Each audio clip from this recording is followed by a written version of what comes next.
Donald Trump ने Iran को warning दी है कि अगर उसने मुजाहिरीन पर हमले जारी रखे तो अमेरिका अपनी सारी फोर्स के साथ ईरान पर हमला कर देगा।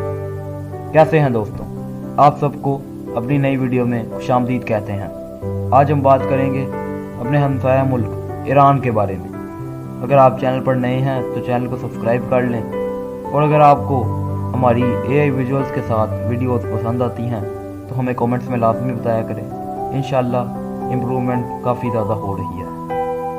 तो चलते हैं वीडियो की तरफ। 2026 के शुरू होते ही ईरान में इंटरनल और एक्सटर्नल प्रेशर्स बहुत बढ़ चुके हैं। मुल्क की इकॉनमी शदीद डिक्लाइन का शिकार है, जहां बुनियादी सब्सिडीज़ ख़त्म होती जा रही हैं। अमेरिकी डॉलर्स के मुकाबले ईरानी रियाल 1.47 मिलियन की निचली सतह तक चला गया है, जिससे इन्फ्लेशन यानी महंगाई 75% से ऊपर चली गई है।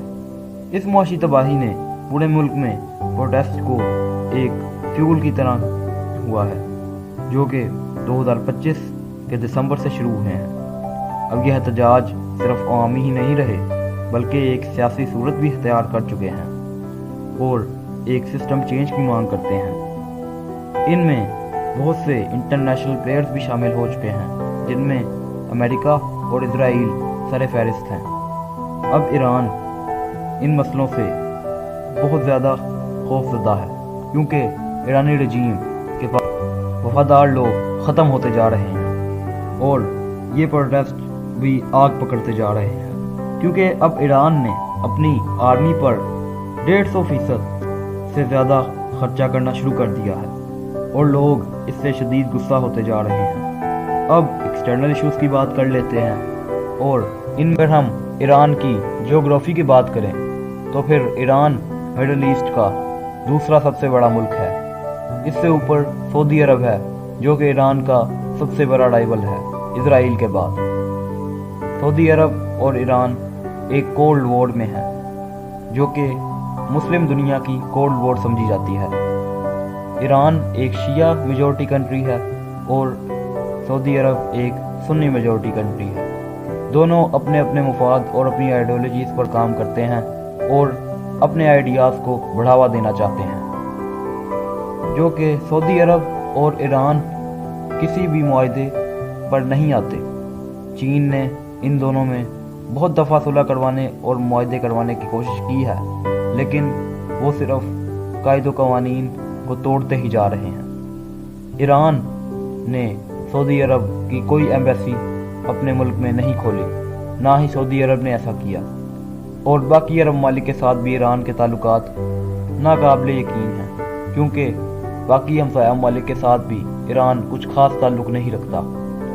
कोई बातचीत और कोई ट्रेड नहीं होती इन दोनों के दरमियान, या फिर पूरे खित्ते में ईरान के साथ। अगर यूरोप पर आएँ तो यूरोप में यूरोपियन कंट्रीज़ ईरान के साथ ना ताल्लुक़ बनाती हैं, ना बनाने की कोशिश करती हैं, क्योंकि ईरान अमेरिका से बहुत ज़्यादा लड़ता है और ईरान मगरबी आइडियोलॉजी को सख्त नापसंद करता है। इसी वजह से मगरबी ममालिक भी ईरान से बहुत दूर हो गए हैं और एक हद तक इसके दुश्मन बन चुके हैं।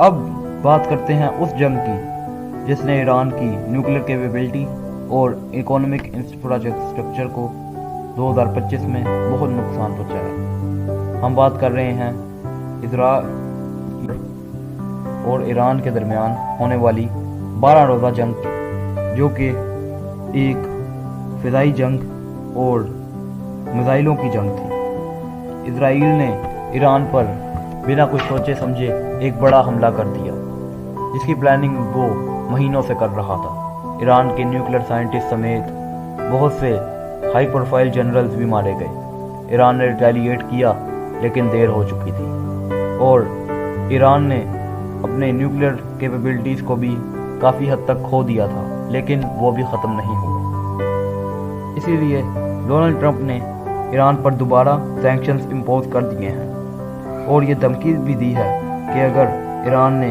फिर से कोई न्यूक्लियर वाली गलती की तो हम ज़ीरो टॉलरेंस का मुजाहरा करेंगे।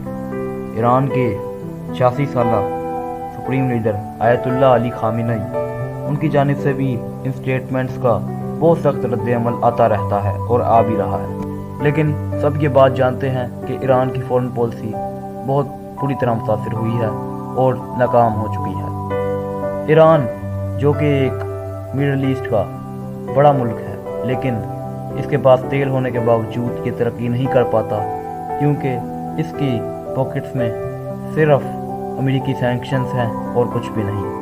चीन और रूस इसकी एक हद तक मदद करते हैं, लेकिन वो भी बैकडोर्स के ज़रिए, ना कि खुलकर। और चीन जो भी मंसूबे बनाता है वो अपने फ़ायदे में बनाता है, और रूस क्योंकि यूक्रेन जंग चल रही है तो अपना हाथ थोड़ा पीछे ही रखता है। और ईरान अपने न्यूक्लियर प्रोजेक्ट की वजह से पूरी दुनिया में नापसंद किया जाता है। बहुत से ममालिक इसी वजह से ईरान से दूर हो चुके हैं कि ईरान न्यूक्लियर कैपेबिलिटीज़ हासिल करना चाहता है। लेकिन ये पॉइंट्स कुछ हद तक वैलिड भी हैं, क्योंकि ईरान अमेरिका और इजराइल की वजह से बहुत इनसिक्योर फील करता है। इसकी रजीम हर वक्त डरती है कि कहीं इजराइल इन पर हमला ना कर दे। बहरहाल जो भी हो, हमारी राय के मुताबिक ईरान में अंदरूनी ही रजीम चेंज हो सकता है। एक्सटर्नल पावर्स जैसे इजराइल या फिर अमेरिका कभी आकर ईरान पर रजीम चेंज नहीं कर सकते। आपको क्या लगता है? अपनी राय का इजहार कमेंट्स में लाजमी किया करें। अगर वीडियो पसंद आई हो तो लाइक करें, चैनल पर नए हैं तो चैनल को सब्सक्राइब करें, और अगर आपको पाकिस्तान का निज़ाम समझना है तो ऊपर क्लिक करके वीडियो देख लें। शुक्रिया, अगली वीडियो में मुलाकात होगी इंशाअल्लाह।